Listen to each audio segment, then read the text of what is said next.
क्या सिविल सेवा परीक्षा की तैयारी करने वालों को एक बैकअप प्लान लेकर आगे बढ़ना चाहिए? मतलब अगर सिविल सेवा परीक्षा में सिलेक्शन नहीं हो तो उनके पास एक दूसरा रास्ता या ऑप्शन खुला रहे। क्या इस सोच, इस मानसिकता के साथ लोगों को सिविल सेवा परीक्षा की तैयारी करना चाहिए? तो जवाब है कि बिल्कुल हाँ। बैकअप प्लान या प्लान बी सोच के रखने में कोई बुराई नहीं। इस सच्चाई को कोई नहीं झुठला सकता कि सिविल सेवा परीक्षा आज भी देश की सबसे कठिनतम परीक्षाओं में से एक है। आप जानते हैं कि हर साल 10 से 12 लाख लोग फॉर्म भरते हैं।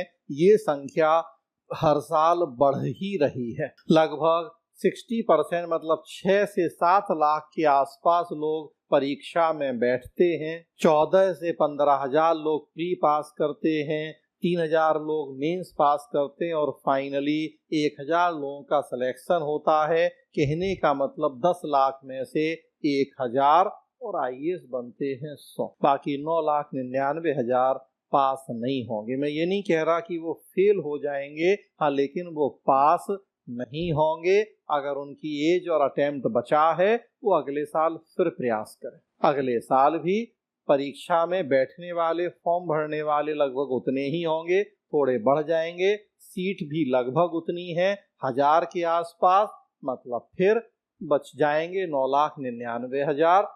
फिर अटेम्प्ट है, एज है तो फिर प्रयास करें, लेकिन कोई गारंटी नहीं है कि 6 या 9 या अनलिमिटेड अटेम्प्ट के बाद भी आप सिलेक्ट हो ही जाएंगे। किसी के माथे पर नहीं लिखा होता कि आप पास करेंगे या नहीं करेंगे। हम ईमानदारी से प्रयास करें, मेहनत करें, सफलता मिल सकती है। लेकिन मैंने कहा कि डिमांड एंड सप्लाई का सिद्धांत है। डिमांड बहुत ज्यादा है, सप्लाई कम है, तो सबको तो वो सप्लाई नहीं होगी, सिलेक्ट वो 1000 ही होंगे।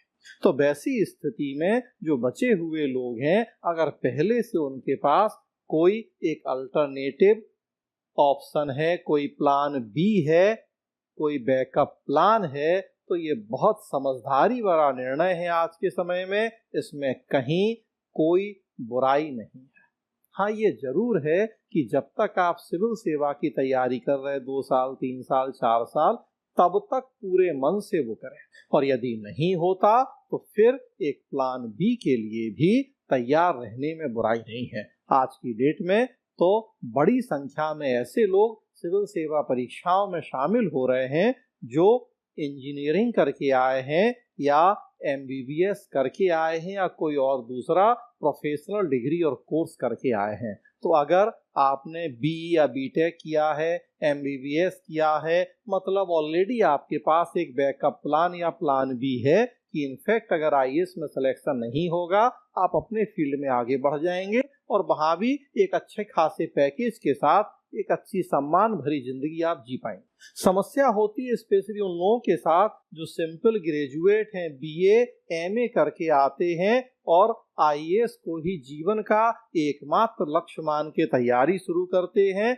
उनके पास कोई प्रोफेशनल डिग्री नहीं है, बस एक जो न्यूनतम डिग्री यूपीएससी ने मांगी है, सिंपल ग्रेजुएशन, बस उतना करके आ जाते हैं। और अगर सिलेक्शन नहीं होता, बहुत सारे लोगों का नहीं ही होगा, तब दिक्कत होती है कि अब क्या करें। तो समझदारी तो यही है कि केवल ग्रेजुएशन तक सीमित नहीं रखें अपने आप को, या 2 साल चलिए ग्रेजुएशन करने के बाद आ जाए, पूरे तन मन धन से झोंक दें अपने आप को सिविल सेवा में। लेकिन अगर लगे कि 2 साल 3 साल बाद भी नहीं हो रहा, तो फिर जरूर उसके बाद साइड बाय साइड कोई एक ऐसा बैकअप तैयार करें जिससे आगे दिक्कत नहीं। पहले ही आप वो बैकअप तैयार करके आ रहे हैं सिविल सेवा में तो भी दिक्कत नहीं है। ये अब आपका अपना व्यक्तिगत निर्णय हो सकता है। आप बीए के बाद एमए कर लें, यूजीसी नेट क्वालिफाई कर लें, साइड बाय साइड चाहें तो कहीं पीएचडी में रजिस्ट्रेशन करवा सकते हैं।